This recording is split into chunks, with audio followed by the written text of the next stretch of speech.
Sportsman സ്പിരിറ്റിലേക്ക് എല്ലാവർക്കും സ്വാഗതം.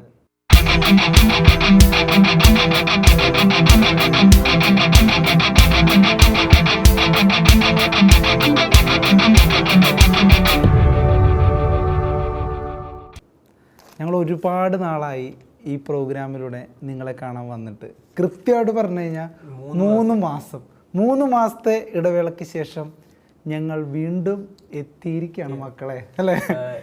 കാരണം ഇന്ന് പ്രത്യേകിച്ച് ഒരുപാട് കാരണങ്ങളുണ്ട്, ഒരുപാട് കാര്യങ്ങൾ പറയാനുണ്ട്. ഇനി മുഴുവൻ നമ്മുടെ സീസണാണ്. അതാണ്, ഇനി സ്പോർട്സിന്റെ സീസണാണ്, അല്ലേ? എപ്പോഴും സ്പോർട്സിന്റെ സീസൺ തന്നെയാണ്, ഫുട്ബോളായിട്ടും ഹോക്കി ആയിട്ടും ഒക്കെ.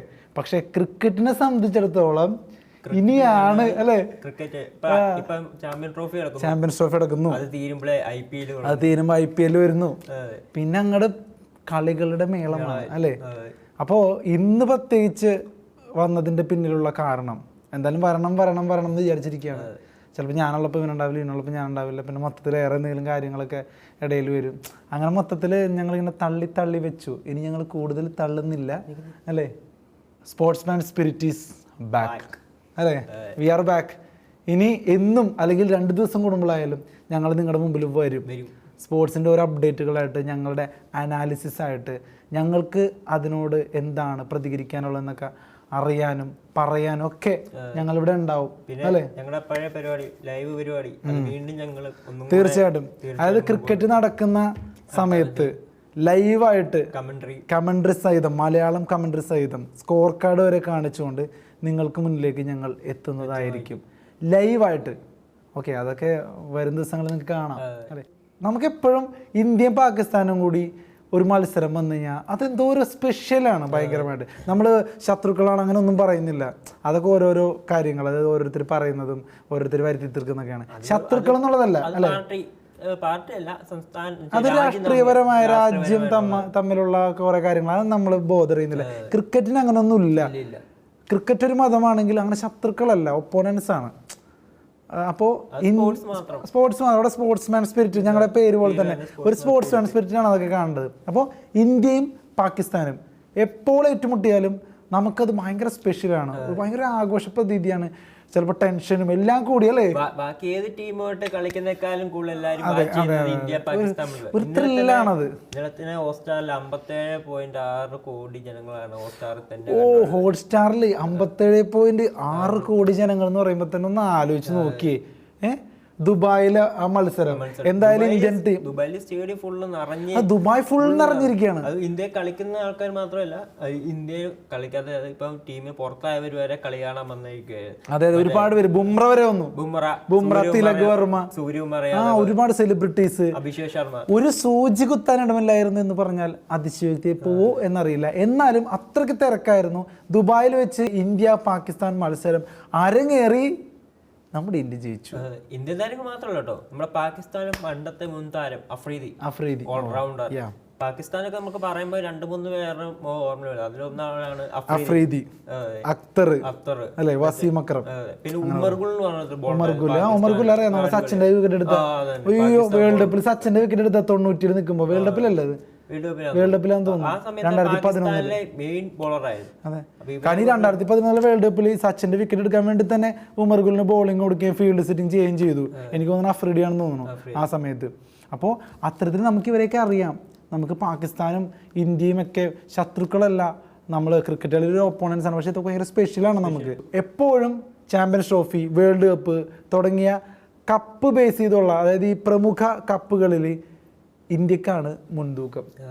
അതല്ലാതെ നോക്കിയാൽ ഏറ്റവും കൂടുതൽ ODIയിലൊക്കെ ജയിച്ചിരിക്കുന്നത് പാകിസ്ഥാനാണ് ഇന്ത്യക്കെതിരെ. പക്ഷേ ഈ cup, world cup, champions trophy, 2020 അതിലൊക്കെ ഇന്ത്യക്ക് തന്നെയാണ് ഏറ്റവും കൂടുതൽ പ്രതീക്ഷിച്ചിരിക്കുന്നതിന് കാരണം എന്ന് പറയുന്നത്, ഇപ്പം ഈ രാജ്യങ്ങൾ തമ്മിലുള്ള പ്രശ്നങ്ങൾ കാരണം ഇപ്പം തന്നെ ആണെങ്കിൽ നമുക്ക് ഇന്ത്യ പാകിസ്ഥാനിലോട്ട് പോയിട്ടില്ല.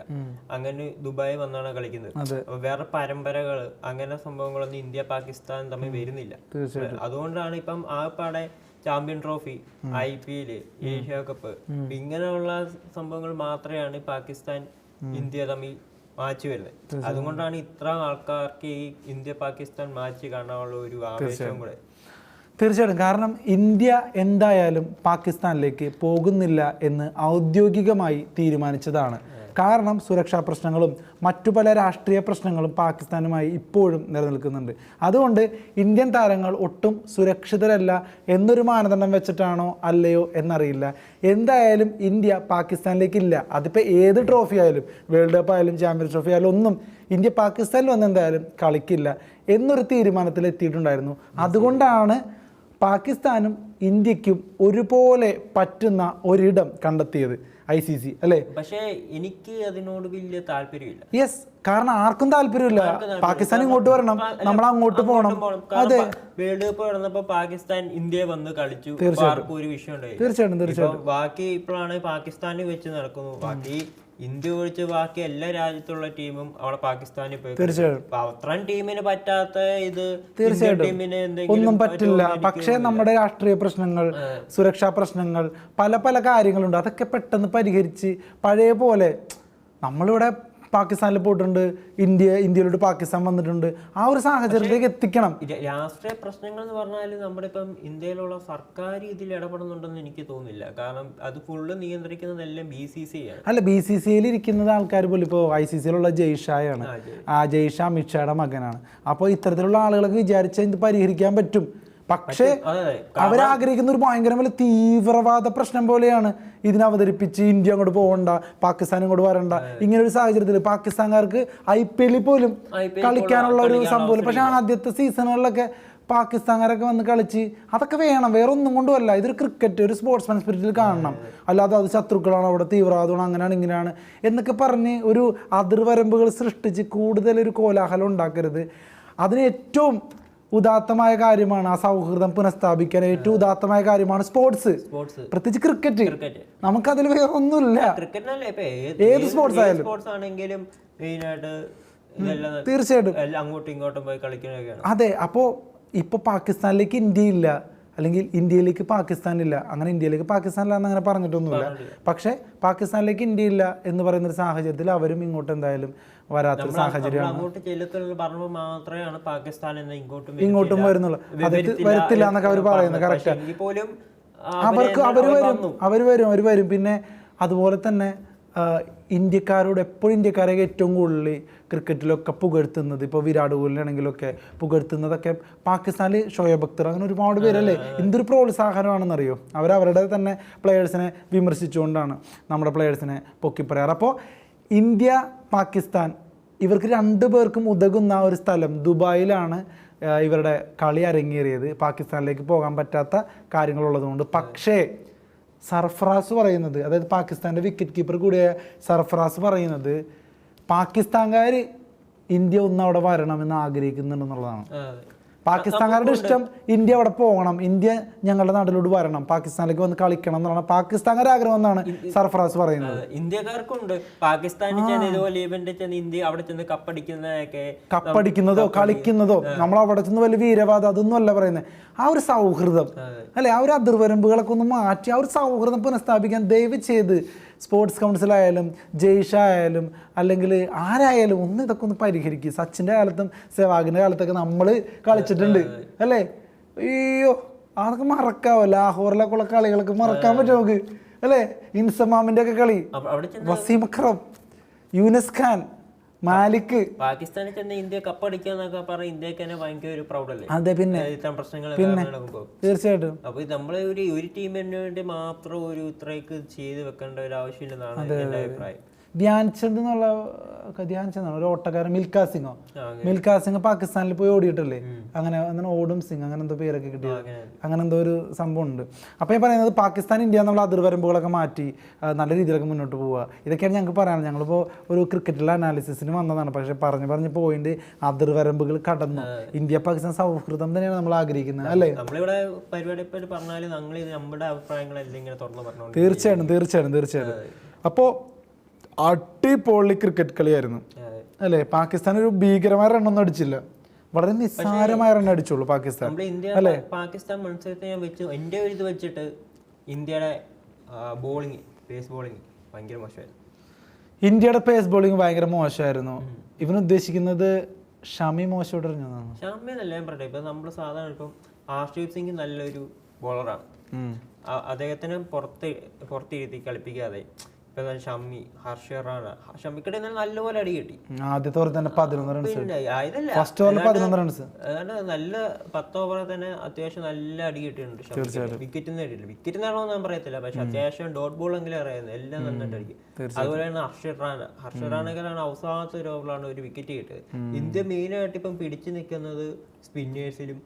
കുൽദീപ്, അയ്യോ കുൽദീപാണ് കളി മാറ്റിയേട്ടാ അല്ലേ? അല്ല, കുൽദീപ് കളി മാറ്റി എന്ന് പറയാൻ പറ്റില്ല. അങ്ങനെയല്ല, ഒരു മെയിൻ വിക്കറ്റ്സ് ഒക്കെ എടുത്തിട്ട് പുള്ളിക്കാരനൊക്കെ ടേൺ ചെയ്ത് കളി. കുൽദീപും പിന്നെ അക്ഷർ പട്ടേൽ പിന്നെ ജഡേജ. അതെ, പക്ഷെ ഹാർദിക് പാണ്ഡ്യ നല്ലൊരു മുതൽക്കൂട്ടാണ് ടീമിന്. കാരണം അല്ലേ, ഹാർദിക് പാണ്ഡ്യ അടിപൊളിയാണ് ചില സമയത്തൊക്കെ അല്ലേ, ചില സമയത്ത് നിർണായകമാണ് അല്ലേ, വിക്കറ്റുകൾ ഇടുക. അതുപോലെ തന്നെ ബാറ്റിംഗ് കൊണ്ടാണെങ്കിലും ബാബർ അസം തുടക്കത്തിൽ വന്ന് നല്ല ഫോമിൽ വന്ന് അത്യാവശ്യം നല്ലതായിട്ട് കളിച്ചുകൊണ്ടിരുന്നപ്പോഴത്തേനും ഹാർദിക് പാണ്ഡ്യ വന്നു. എനിക്ക് തോന്നുന്നേ ഹാർദിക് പാണ്ഡ്യയുടെ ബോളിങ്ങിനെ അടിക്കാൻ തോന്നും പ്ലേയേഴ്സിനെ. എന്തോ കടപ്പാടാണെന്നുള്ള മൂഡിൽ അടിക്കാൻ തോന്നുമ്പോൾ വിക്കറ്റ് കിട്ടും. അതുകൊണ്ട് ഭയങ്കര സംഭവം ബുംറനെയൊക്കെ പോലത്തെ ഒരു ഫീല് ബാറ്റ്സ്മാൻമാർക്ക് കൊടുക്കൂല.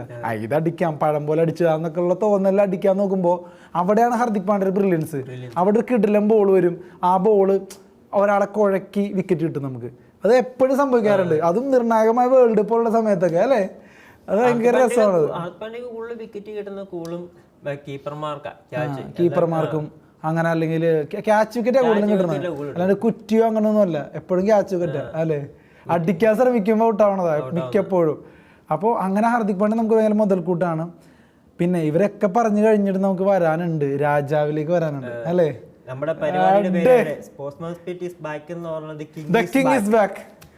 പരിപാടി ബാക്ക് എന്ന് പറയുന്ന പോലെ തന്നെ the king is back. Sportsman spirit is back, the king Virat Kohli is back.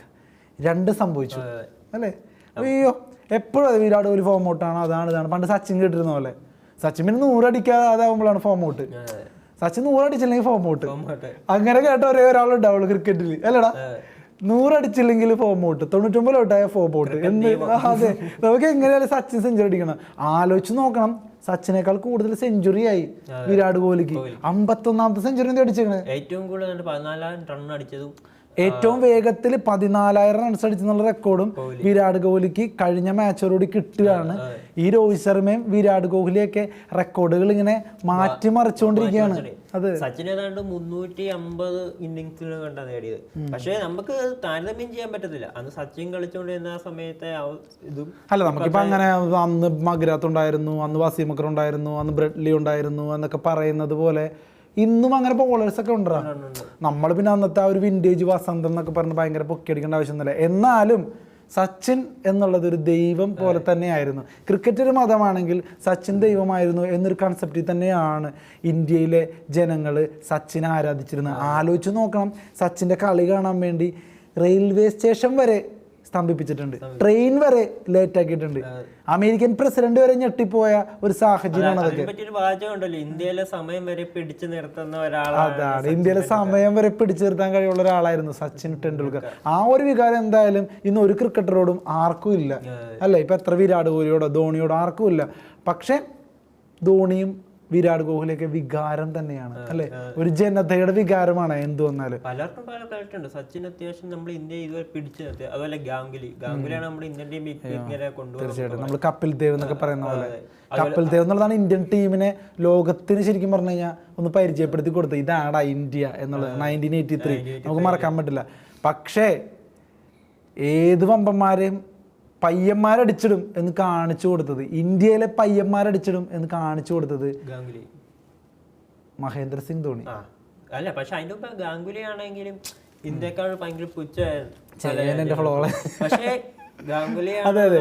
പക്ഷെ ഗാംഗുലിയാണ് ഒരു കാലത്തിന് ശേഷം ഇന്ത്യൻ ടീമിന് ഒരു എന്താ പറയുക അടിത്തറ പാകിയത്, ഒരു അടിത്തറ ബേസ് സെറ്റ് ചെയ്തു. ഗാംഗുലിയുടെ കാലത്താണ് ഈ പറയുന്ന വീരേന്ദ്ര സെവാഗ്, അതുപോലെ യുവരാജ് സിംഗ്, ധോണി, അതുപോലെ ഒരുപാട് പേര്, സഹീർ ഖാൻ, ഹർഭജൻ സിംഗ്, ഇവരൊക്കെ പിച്ച വെച്ച് ആ ഒരു അടിത്തറ സെറ്റ് ചെയ്തത്.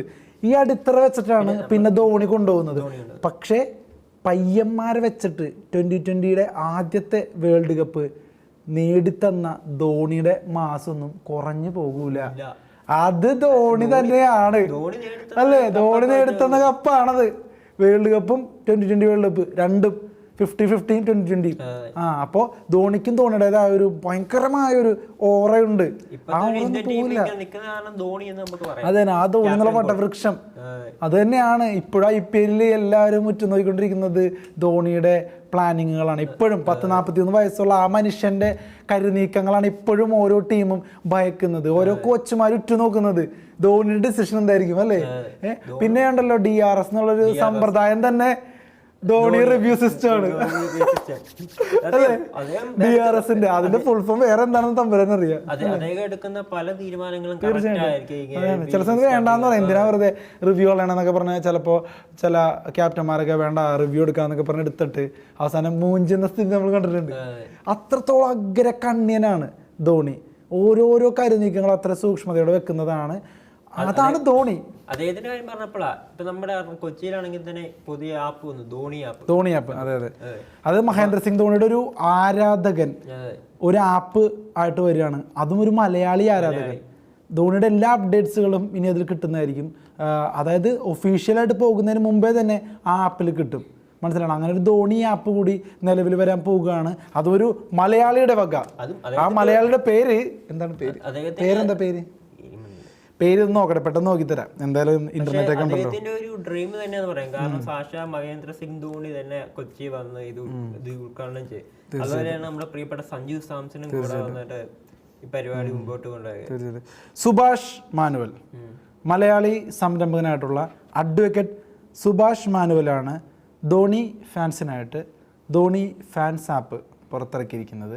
ഒരു മലയാളി എന്നുള്ള നിലയിലും ഒരു ധോണി ഫാൻ എന്നുള്ള നിലയിലും എല്ലാവർക്കും അഭിമാനിക്കാം അല്ലേ? ധോണി വന്നത് ഉദ്ഘാടനം ചെയ്തു അല്ലേ? സഞ്ജു സാംസണൊക്കെ ഉണ്ടായിരുന്നു. നല്ലൊരു മൊമെന്റ് ആയിരുന്നു അത്. അപ്പൊ എന്തായാലും സുഭാഷ് അല്ല, അതിൽ സുഭാഷ് മഞ്ഞുമൽ ബോയ്സിൽ സുഭാഷ് എന്നുള്ളൊരു വൈറൽ പേര് തന്നെയാണ് പുള്ളിക്ക്. തമിഴന്മാർക്ക് ഭയങ്കര ഇഷ്ടമുള്ളൊരു പേരാണ്, കണക്ട് ചെയ്യുന്നൊരു പേരാണ്. മഞ്ഞുമൽ ബോയ്സ് തമിഴിൽ ഭയങ്കര ഹിറ്റായിരുന്നു. അതുപോലെ തന്നെ തമിഴന്മാർക്ക് ഏറ്റവും ഫേവറേറ്റ് ആയിട്ടുള്ള ക്രിക്കറ്ററാണ് ധോണി. ആ ധോണിക്ക് ഒരു ഫാൻസ് ആപ്പ് ചെയ്യുന്നതും സുഭാഷ് എന്ന പേരുള്ള ഒരു മലയാളിയാണ് അല്ലേ? അപ്പോൾ എന്തായാലും കൺഗ്രാറ്റ്സ് ബ്രോ, തകർക്ക്. അപ്പോൾ നമ്മളോട് കുറേ പേര് ചോദിച്ചായിരുന്നു നമ്മളതിൻ്റെ ഒരു വാർത്ത ചെയ്തപ്പോൾ ഈ ആപ്പ് എവിടെ കിട്ടും, ലിങ്ക് എവിടെ കിട്ടും എന്നൊക്കെ. പക്ഷേ ആ ആപ്പ് ഔദ്യോഗികമായിട്ട് പുറത്തിറക്കിയിട്ടില്ല എന്നുള്ളതാണ് അറിയാൻ കഴിഞ്ഞത്. പുറത്തിറക്കി കഴിഞ്ഞാൽ എന്തായാലും വലിയ വാർത്തയായിട്ട് എല്ലാവരുടെ മൊബൈലും എല്ലാവരുടെ കയ്യിലും ഉണ്ടാകട്ടെ. അത് കഴിഞ്ഞതേ ഉള്ളൂ. മുമ്പോട്ട് അതിൻ്റെ കാര്യങ്ങൾ നടപടിയായിട്ടേ ആപ്പ് പുറത്തിറങ്ങുള്ളൂ. അപ്പോൾ എന്തായാലും അതൊരു ആപ്പാവില്ല, നല്ലൊരു അനുഭവമായിരിക്കും. ഓക്കെ എന്നാൽ അപ്പം back to the track. Virat Kohli century അടിച്ചു. 110-11 ബോളിൽ നിന്നാണ് വിരാട് കോഹ്ലി ആ സ്കോർ അടിച്ചതെങ്കിൽ കൂടി അർത്ഥമുള്ള അത് അനിവാര്യമായ കളിയാണ്. അത്രയും വലിയ സ്കോറൊന്നുമില്ല. ആകെ 241 റൺസാണ് പാകിസ്ഥാൻ അടിച്ചത്. 241 റൺസ് ഓൾ ഔട്ട്, 49.4 ഓവറിൽ. അതിൽ കുൽദീപ് 40 റൺസിന് 3 വിക്കറ്റ്, 9 ഓവർ എറിഞ്ഞിട്ട് 40 റൺസ് വിട്ടുകൊടുത്തുള്ളൂ. ഹർദിക് പാണ്ഡ്യ 8 ഓവറിൽ 31 റൺസേ വിട്ടുകൊടുത്തുള്ളൂ, 2 വിക്കറ്റ്. തീർച്ചയായിട്ടും. അതായത് പാകിസ്ഥാനോട് ഏറ്റവും മികച്ച രീതിയിൽ ബാറ്റ് ചെയ്തത് 76 പന്തിൽ 62 റൺസുമായിട്ട് ഷക്കീലും 77 പന്തിൽ 46 റൺസുമായിട്ട് റിസ്വാനുമാണ്. മറുപടി ബാറ്റിങ്ങിന് ഇറങ്ങിയ ഇന്ത്യ വെറും 4 വിക്കറ്റ് മാത്രമേ നഷ്ടപ്പെടുത്തിയുള്ളൂ. 6 വിക്കറ്റിൻ്റെ വിജയമാണ് നേടിയത്. 244 റൺസ് 42.3 ഓവറിൽ ഇന്ത്യ അടിച്ചെടുത്തു. പാകിസ്ഥാൻ ബാറ്റിംഗിലായപ്പോൾ അത്യാവശ്യം ആദ്യത്തെ 2 വിക്കറ്റ് ഇപ്പം ബാബർ സാം വന്ന് കളിച്ചു. ഹാർദിക് പാണ്ഡ്യ വിക്കറ്റ് എടുത്തു. പിന്നെ കോടി ഇറങ്ങി ഓപ്പണപ്പാണ് നന്നായിട്ട് കളിക്കാൻ പറ്റില്ല, ഇമാൻ ഉൽ ഹക്ക്. പിന്നെ വന്ന റിസ്വാനും ആദ്യത്തെ പാർട്ട്ണർഷിപ്പ് ഒന്ന് ബിൽഡ് ചെയ്യുമെന്ന് വിചാരിച്ചു. റിസ്വാനും ഷക്കീലും അത്യാവശ്യം ഒരു 100 സംതിങ് പാർട്ണർഷിപ്പ് ഉണ്ടാക്കി. അത് കഴിഞ്ഞപ്പോഴത്തേനും അവരുടെ വിക്കറ്റ് പോയപ്പോഴത്തേനും പിന്നെ അടുപ്പിച്ച് എല്ലാവരും വിക്കറ്റ് പോയി. പിന്നെ അവസാനമായപ്പോഴത്തേനും ഒരാൾ തന്നെ അടിച്ചാണ് 249 അടിച്ച്. ഇന്ത്യയുടെ ബാറ്റിങ്ങിൽ തന്നെയാണെങ്കിലും നല്ലൊരു തുടക്കമായിരുന്നു. കാരണം രോഹിത് ശർമ്മ നന്നായിട്ട് അടിച്ചു തുടക്കം തന്നെ. രോഹിത് ശർമ്മ T20 കളിക്കുന്നതിൽ അദ്ദേഹത്തിന്റെ സ്ഥിരം ശൈലി അദ്ദേഹം നന്നായിട്ട് അടിച്ചു. പെട്ടെന്ന് വിക്കറ്റ് പോയെങ്കിലും അത് നമുക്ക് കുറ്റം പറയാൻ പറ്റാത്ത വിക്കറ്റാണ്. കാരണം നല്ല അഫ്രീദിയുടെ ബോളയില് ഷഹീൻ അഫ്രീദിയാണ് നല്ല ഷഹീന് 2 വിക്കറ്റ് ഇട്ടോ. 74 റൺസ് വഴങ്ങി 8 ഓവറിൽ നല്ല അടി ഇട്ടിട്ടുണ്ട്. പക്ഷേ 2 വിക്കറ്റ് എടുത്തു. നല്ലൊരു വിക്കറ്റ് ടേക്കിംഗ് ബോളറാണ്. അതുപോലെ അഹമ്മദിന് 1 വിക്കറ്റ് 28 റൺസ് വഴങ്ങി. 10 ഓവറിൽ 28 റൺസ് അഹമ്മദിന് അടിച്ചുള്ളൂ. അതൊരു നല്ല സംഭവമാണ്, നല്ലൊരു ബോളറാണ്. അപ്പോൾ നമ്മുടെ ഇന്ത്യക്ക് വേണ്ടി ഏറ്റവും കൂടുതൽ റൺ അടിച്ചത് വിരാട് കോഹ്ലി 100 റൺസ് 111 ബോളിൽ. പിന്നെ ശ്രേയസ് അയ്യർ 67 ബോളിൽ 56 റൺസ്. നല്ലൊരു പ്ലേ ആയിരുന്നു ശ്രേയസ് അയ്യർ. ഗില്ലും അടിച്ചു. പിന്നെ 47. കാരണം അത് കഴിഞ്ഞിട്ട് ഗില്ലും കോഹ്ലിയും കൂടെയാണ് പാർട്ണർഷിപ്പ് മുമ്പോട്ട് കൊണ്ടുപോയത്. അത് കഴിഞ്ഞപ്പം പിന്നെ ശ്രേയസ് അയ്യർ വന്നു. എല്ലാവരും തന്നെ നന്നായിട്ട് കളിച്ചെന്ന് പറയും ഇന്ത്യൻ ടീമിൽ. പക്ഷെ എനിക്ക് ബോളിങ്ങിന്റെ ഇത് മാത്രമേ ഉള്ളൂ. ബോളിങ്ങിൽ ഇന്ത്യ പോരാന്നാണ് ജിഷ്ണു പറയുന്നത്. പക്ഷെ എനിക്ക് തോന്നുന്നു അടുത്ത കളികളിൽ ഇന്ത്യ ചിലപ്പോൾ പരിഹരിച്ചേക്കാം. പ്ലേയേഴ്സ് അടിപൊളിയാ. കാരണം അടുത്ത കളി എന്ന് പറയുമ്പോൾ ന്യൂസിലാൻഡുമായിട്ടാണ് നമ്മുടെ കളി. ന്യൂസിലാൻഡുമായിട്ട് കളിയുമ്പോൾ കുറച്ചും കൂടെ ഇത് ടീം സെറ്റ് ആക്കണമെന്നാണ് എന്റെ ഒരു അഭിപ്രായം. കാരണം ന്യൂസിലാൻഡ് സർക്കാരല്ല, ന്യൂസിലാൻഡിന് സർക്കാരല്ല, കിവികള് അറിഞ്ഞു തന്നെ വന്നേക്കാം അല്ലെ, കപ്പടിക്കാൻ തന്നെ വന്നേക്കാം വില്യംസണും കൂട്ടരും. അതുകൊണ്ട് ഇന്ത്യയുടെ ബോളിംഗ് നേരെ കുറച്ചും കൂടി പവർഫുൾ ആക്കണം. ഷമി കുറച്ച് കാര്യമായിട്ട് തന്നെ എറിയണം. സഞ്ജു ഉണ്ടെങ്കിൽ സെൻഡ് ചെയ്ത് കൊടുക്കും, അല്ല ട്രാൻസ്ലേറ്റ് ഒക്കെ ചെയ്ത്. അതെ, ഷമി ഹീറോടാ, ഹീറോ എന്നൊക്കെ പറഞ്ഞ് റീൽസ് ഒക്കെ ഇടുന്നതല്ലേ. അപ്പൊ എന്തായാലും നമ്മളുടെ ഓരോ കളികളും നിർണായകമാണ്. ചാമ്പ്യൻസ് ട്രോഫിയിലെ നമ്മൾ എന്തായാലും കപ്പടിക്കും എന്നുള്ള മൂടി തന്നെയാണ് വന്നേക്കുന്നത്. കപ്പടിച്ചിരിക്കും. അതിൽ ഏറ്റവും മെയിൻ ആയിട്ട് രോഹിത് ശർമ്മയുടെ ക്യാപ്റ്റൻസി തന്നെയാണ്. കാരണം രോഹിത് ശർമ്മ IPL-ലും ICC ചാമ്പ്യൻ ട്രോഫി ICC ഇവന്റുകളിലും IPL-ലും കൂടെ കൂട്ടി 12 എണ്ണത്തിലാണ് ഫൈനലിൽ വന്നേക്കുന്നത്. അതിൽ 10 കപ്പും രോഹിത് ശർമ്മ അടിച്ചിട്ടുണ്ട്. 2 എണ്ണം റണ്ണേഴ്സ് കപ്പും.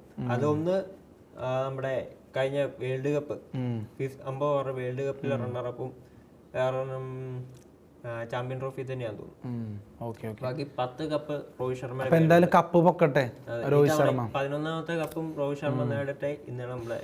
അപ്പം സച്ചിനെ മറികടന്ന 2 പേര് രോഹിത് ശർമ്മ, വിരാട് കോഹ്ലി. ഒരാൾ ഏറ്റവും വേഗത്തിൽ 14,000 റൺസ് എന്നുള്ള സച്ചിൻ്റെ റെക്കോർഡ് മറികടന്നു, വിരാട് കോഹ്ലി. മറ്റൊരാൾ ഓപ്പണർ എന്ന നിലയിൽ ഏറ്റവും കൂടുതൽ എന്ന റെക്കോർഡ് മറികടന്നു, രോഹിത് ശർമ്മ. ഓപ്പണർ എന്ന നിലയ്ക്ക് അതിവേഗം 9,000 റൺസ് നേടുന്ന ആളെന്നുള്ള റെക്കോർഡാണ് രോഹിത് ശർമ്മയ്ക്ക് കിട്ടിയിരിക്കുന്നത്. അതും സച്ചിൻ്റെ റെക്കോർഡ് പഴങ്കഥയാക്കി. ഏറ്റവും വേഗത്തിൽ 14,000 എന്നത് വിരാട് കോഹ്ലിയും പഴങ്കഥയാക്കി. അപ്പോൾ പഴങ്കഥയാവാൻ സച്ചിൻ്റെ റെക്കോർഡുകൾ ഇനിയും ബാക്കി. പക്ഷേ ആ ഒരു ലെജൻഡ് എന്നും ലെജൻഡായിട്ട് തന്നെ, ദൈവമൊന്നും ദൈവമായിട്ട് തന്നെ നിലനിൽക്കും അല്ലേ. അപ്പോൾ മികച്ചൊരു കളിയായിരുന്നു. നിങ്ങളെല്ലാവരും കണ്ടിട്ടുണ്ടോ? നമ്മൾ കൂടുതലായിട്ട് ഡിസ്കസ് ചെയ്ത് അങ്ങനെയായി ഇങ്ങനെയൊന്നും പറയേണ്ട ആവശ്യമില്ല. ബോളിങ് നന്നാക്കാനുണ്ട്. എന്തൊക്കെ വന്നാലും നമുക്കൊരു ഈസി ഗെയിമായിരുന്നു. എന്ത് വന്നാലും ഭയങ്കര ഒരു ടഫായിട്ടുള്ള ചലഞ്ചൊന്നും ഒരു നിമിഷത്തിലും പാകിസ്ഥാൻ വെച്ചിട്ടില്ല. സത്യം അല്ലേ, ഒരു നിമിഷത്തും വെച്ചിട്ടില്ല. പിന്നെ നമ്മള് ഒരു പവറൊന്നും എപ്പോഴും പവർ തന്നെയില്ല. നമ്മൾ വെറുതെ പറയണല്ലേ, ആ ഒരു പവറൊന്നുമില്ല. പണ്ടാ 2011 സമയത്തൊക്കെ ഭയങ്കര പവറായിരുന്നു. നമ്മൾ തോക്കോ ഇന്ത്യ തോക്കോ എന്ന് വിചാരിച്ച സമയങ്ങളാണ്. 2023 ലോകകപ്പാണെങ്കിൽ ഇന്ത്യ പാകിസ്ഥാൻ നല്ല കളി കളിച്ചാൽ മറ്റേ വിരാട് കോഹ്ലി അടിക്കും. അന്ന് നമുക്ക് കാണാൻ ഇത്രയും. അപ്പൊ എന്ത് വന്നാലും ഇന്ത്യക്ക് ഭയങ്കര ഒരു ടഫ് ചലഞ്ചൊന്നും പാകിസ്ഥാന് കൊടുക്കാൻ പറ്റിയില്ല. ഈസി ആയിട്ട് ഇന്ത്യ ജയിച്ചു. പിന്നെ ആകെ കളി തുടങ്ങുന്ന സമയത്ത് നമുക്ക് ടോസിന്റെ ഒരു ഭാഗ്യം തുണച്ചില്ല. അതാണ് എല്ലാവരും പറഞ്ഞുകൊണ്ടിരുന്നത്. ഒരു ടോസ് കിട്ടിയില്ല. പക്ഷേ രോഹിത് ശർമ്മ പറഞ്ഞത് അവർക്ക് ഇന്ത്യക്ക് ടോസ് കിട്ടിയാലും അവർ ബോളിംഗ് തന്നെ തെരഞ്ഞെടുക്കത്തുള്ളൂ. അപ്പോൾ പാകിസ്ഥാന്റെ മണ്ടത്തരമാണത്. പാകിസ്ഥാൻ മണ്ടത്തരം എന്ന് പറയുന്നില്ല. നമുക്ക് ഓരോ ക്യാപ്റ്റനും ഓരോ അവരുടെ ഡ്രസ്സിംഗ് റൂമിലും കോച്ചുമാരും തമ്മിൽ വ്യത്യാസം കാണുമല്ലോ. അപ്പം അവര് പ്രതീക്ഷിക്കുന്ന പോലെ ചിലപ്പോൾ അത്രയും കളിക്കാൻ പറ്റിയില്ലെങ്കിലും അവര് പ്രതീക്ഷിച്ചായിരിക്കും വന്നത്.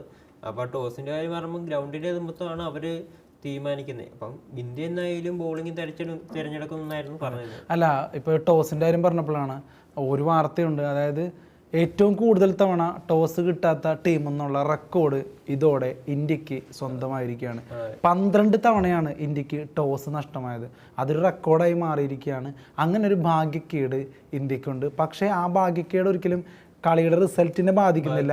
ഇന്ത്യ ജയിക്കുന്നുണ്ട്. ടോസ് കിട്ടിയാലും കിട്ടിയില്ലെങ്കിലും ഇന്ത്യ ജയിക്കുന്നുണ്ട്. അതൊരു നല്ല കാര്യമാണ്. ഓക്കെ, അപ്പം തുടർച്ചയായി 12ാം തവണയാണ് ഏകദിനത്തിൽ ഇന്ത്യക്ക് ടോസ് നഷ്ടമാകുന്നത്. ചാമ്പ്യൻസ് ട്രോഫിയിലെ ആദ്യ മത്സരത്തിൽ ബംഗ്ലാദേശിനെതിരെയും ഇന്ത്യക്ക് ടോസ് നഷ്ടമായിരുന്നു. ഇപ്പോൾ പാകിസ്ഥാനെതിരെയും ടോസ് നഷ്ടമായിരിക്കുന്നു. 2023 ഏകദിന ലോകകപ്പ് ഫൈനൽ മുതലാണ് ഇന്ത്യക്ക് ടോസിൽ നിർഭാഗ്യം വന്നു തുടങ്ങിയത്.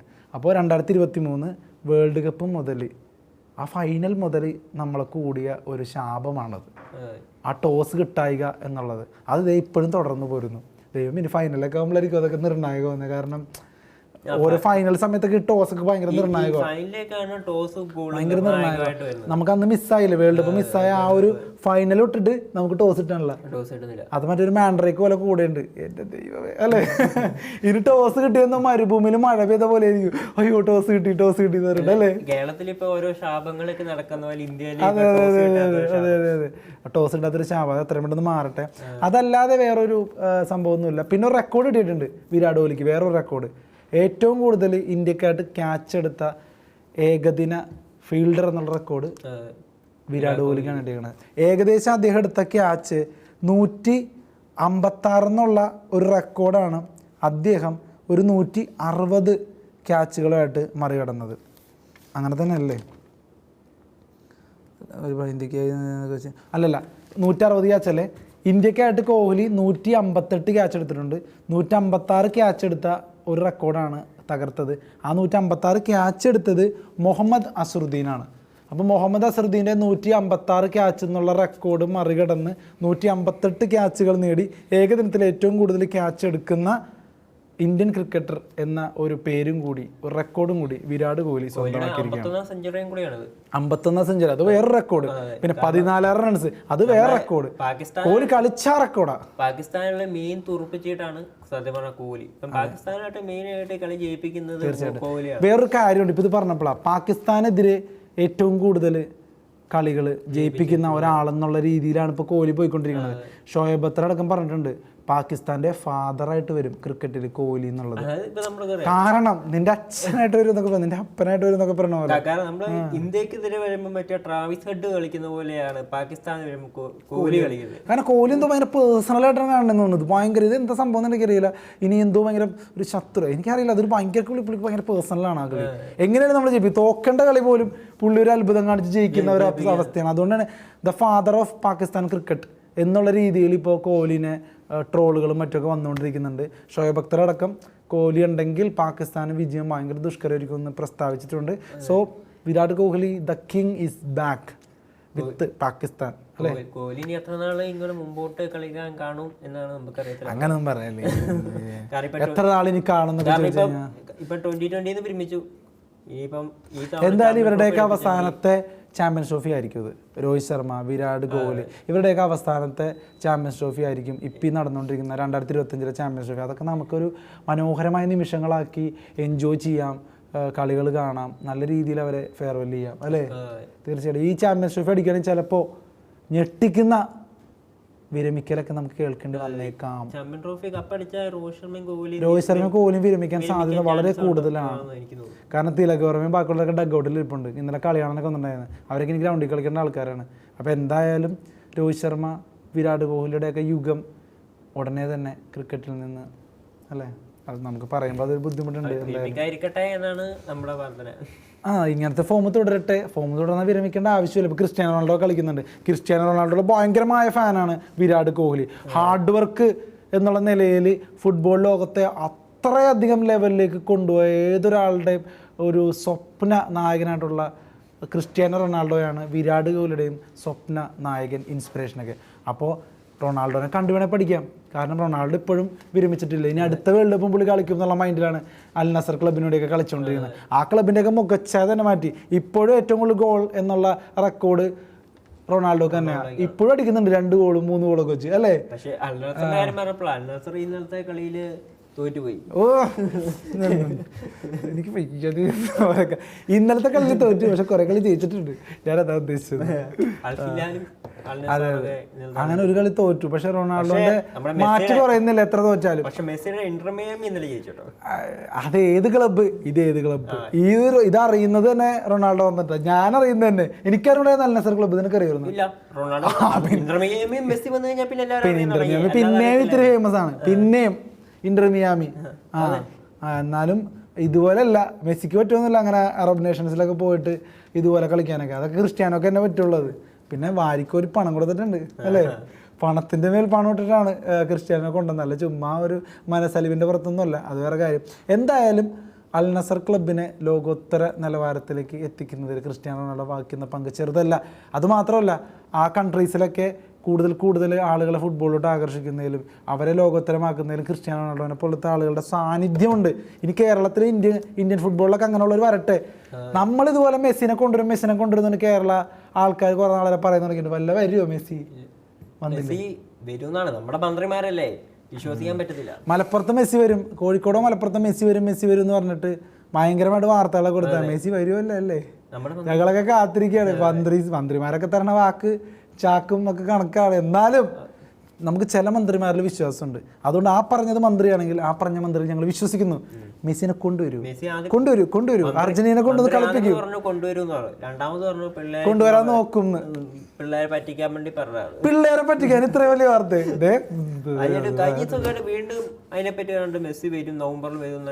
കഴിഞ്ഞ ദിവസം ഞങ്ങളുടെ മീഡിയയിൽ തന്നെ ഒരു മെസ്സേജ് ഉണ്ട്, മെസ്സി വരുമോ എന്ന് വെച്ചിട്ട്. മോനെ മറ്റേ ചോട്ടാമ്പലി ചോദിക്കണോനെ, മോനെ ഷക്കീല വരുമോ എന്ന് ചോദിക്കണോനെ, മെസ്സി വരുമോ എന്നൊക്കെ ചോദിക്കുന്നുണ്ട്. അപ്പം മെസ്സി വരുമോ എന്നുള്ള ചോദ്യത്തിന് ഒരു ഉത്തരം ക്ലിയർ ആയിട്ട് നിങ്ങൾ തരൂ. ഞങ്ങളെല്ലാവരും നേരത്തെ തന്നെ ഫ്ലക്സ് ബോർഡൊക്കെ അടിക്കാൻ കൊടുത്ത് വെയിറ്റിങ്ങിലാണ്. ക്രിസ്ത്യാനോ ഫാൻസ് അടക്കം വെയിറ്റിങ്ങിലാണ് മെസ്സി വരുന്നതെന്ന് അറിഞ്ഞിട്ട്. എന്തിനാണ് കരിങ്കൊടി കാണിക്കാനാണോ? അവർക്ക് അങ്ങനെയൊന്നുമില്ല. ഇത് സ്പോർട്സ്മാൻ സ്പിരിറ്റ്, പേര് പോലെ തന്നെ അവർക്ക് ആ ഒരു സ്പോർട്സ്മാൻ സ്പിരിറ്റ് ആണ്. മെസ്സി വരട്ടെ, അടുത്ത റൊണാൾഡോ വരട്ടെ അല്ലേ? അൽ നസർ വരെ എത്തി.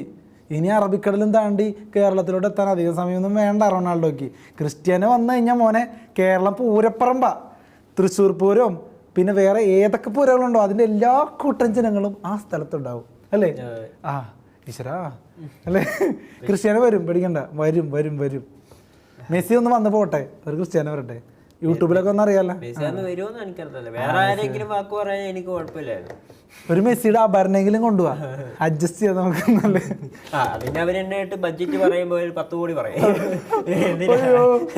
മെസ്സിനെ കൊണ്ടുവന്ന ചെലവില് അല്ലേ 10 കോടി 100 കോടി പറയും. ആ ഇവിടെ മറ്റേ വസ്ത്രം മേടിക്കാൻ തന്നെ 10 കോടിയായി. പിന്നെയാണ് മെസ്സിനെ കൊണ്ടുവന്നാല്. മെസ്സിനെ കൊണ്ട് ടാക്സി ചാർജ് 10 കോടി രൂപ അല്ലേ? കൊണ്ടുവരുന്നതിന് തന്നെ. പിന്നെ മെസ്സിയുടെ ഫീസ്, ഫുഡിന്റെ ഫീസ്, ആ ഫീസ്, ഈ ഫീസ്, പ്രോസസിങ് ഫീ എന്നൊക്കെ പറഞ്ഞിട്ട് കോടിക്കണക്കിന് രൂപ നമുക്ക് തള്ളാലോ അല്ലേ? ഇതൊരു ഉളുപ്പില്ലാണ്ട് നമുക്ക് ഇതൊരു ഉളുപ്പില്ലാണ്ട് എന്നിട്ട് എവിടെയെങ്കിലും കയറിയിരുന്ന് മാധ്യമപ്രവർത്തകരെ വിളിച്ചിട്ട് ഇന്ന് സംസാരിക്കാം. അവര് ചോദ്യം ചോദിക്കുമ്പോൾ അത് ഓഫ് ചെയ്യുകയും ചെയ്യാം. സോറി എന്നെ കഴിഞ്ഞു.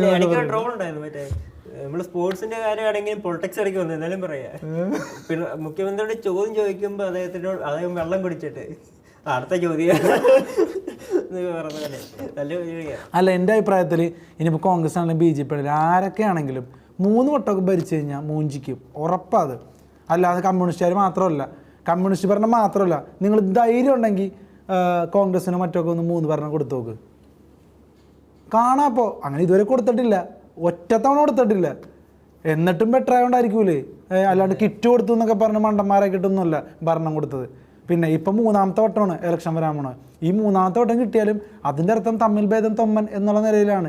അവർ ഭയങ്കരമായ എന്തോ സംഭവം ചെയ്യുന്നു എന്നുള്ളത് മാത്രമല്ല, അത് ഈ പറയുന്ന പ്രതിപക്ഷത്തിൻ്റെയൊക്കെ പിടിപ്പ് കേടാണ്. കോൺഗ്രസ് ആയാലും BJP ആയാലും ബാക്കി ഇതര പാർട്ടികളായാലും, ഇതര പാർട്ടി എന്ന് പറയാൻ ആരുമില്ല. അപ്പോൾ ഇവരുടെയൊക്കെ പിടിപ്പേട് കാരണമാണ് വീണ്ടും ഭരണം കിട്ടുന്നത്. പിന്നെ ആരൊക്കെയാണ് ഇപ്പോൾ നിലവിലത്തെ ഒരു സാഹചര്യത്തിൽ കോൺഗ്രസ് ആയാലും BJP ആയാലും ഒക്കെ 3 ഭരണമൊക്കെ അടുപ്പിച്ച് ചെയ്യുവാണെങ്കിൽ എന്തായാലും വെറുപ്പിക്കും, അത് ഏത് വലിയ കൊമ്പനായാലും. അതുകൊണ്ട് ചുമ്മാ 3ാമത്തെ ഭരണം അങ്ങനെ ഇന്നൊക്കെ പറഞ്ഞിട്ട് കളിയാക്കേണ്ട ആവശ്യമില്ല. ഇന്നേ മനസ്സിലാവുന്നുണ്ടോ? അങ്ങനെ ഒരു സാഹചര്യമാണ് ഞാൻ പറഞ്ഞത്. ഓക്കെ, അപ്പോൾ ബാക്ക് ടു സീരിയസ്. എന്തായാലും നമ്മുടെ ടോപ്പിക് സ്പോർട്സ്മാൻ സ്പിരിറ്റ് ആണ്. എന്തായാലും നമ്മൾ ഡീവിയേറ്റ് ചെയ്ത് പോയത് ഷോർട്സ് ആയിട്ട് കട്ട് ചെയ്ത് വരാം. അതെ, ഇന്ത്യൻ ടീം എന്തായാലും സെമി ഫൈനൽ ഉറപ്പിച്ചു. സെമി ഫൈനൽ ജയിച്ചാൽ ഫൈനൽ ഉറപ്പിച്ചു. ഫൈനൽ ജയിച്ചു കഴിഞ്ഞാൽ ചാമ്പ്യൻസ് ട്രോഫി കപ്പ് ഉറപ്പിച്ചു അല്ലേ? ഇപ്പൊ 2 കളി ഇന്ത്യ എന്തായാലും ജയിച്ചു. കാരണം ഒരു ടീമില് 2 ഗ്രൂപ്പുകളിൽ 2 ടീം വീതമാണെങ്കിൽ സെമി ഫൈനലിലോട്ട് വരുന്നത്. അപ്പൊ നമ്മളിവിടെ പാകിസ്ഥാൻ 2 കളി തോറ്റു, ന്യൂസിലാൻഡിനോട് ഇന്ത്യയോടും. ഇനിയിപ്പം ബംഗ്ലാദേശിനാണ് പിന്നെയും പ്രതീക്ഷ. ബംഗ്ലാദേശ് ഇന്ത്യയോട് തോറ്റു, ഇനിയിപ്പോ പാകിസ്ഥാനും ഉണ്ട് ന്യൂസിലാൻഡും ഉണ്ട്. ആ 2 ടീമിനെയും പാകിസ്ഥാൻ മറികടക്കുവാണെങ്കിൽ ഇന്ത്യയുടെ ബംഗ്ലാദേശ് കയറും, അല്ലെങ്കിൽ ഇന്ത്യയും ന്യൂസിലാൻഡും ആയിരിക്കും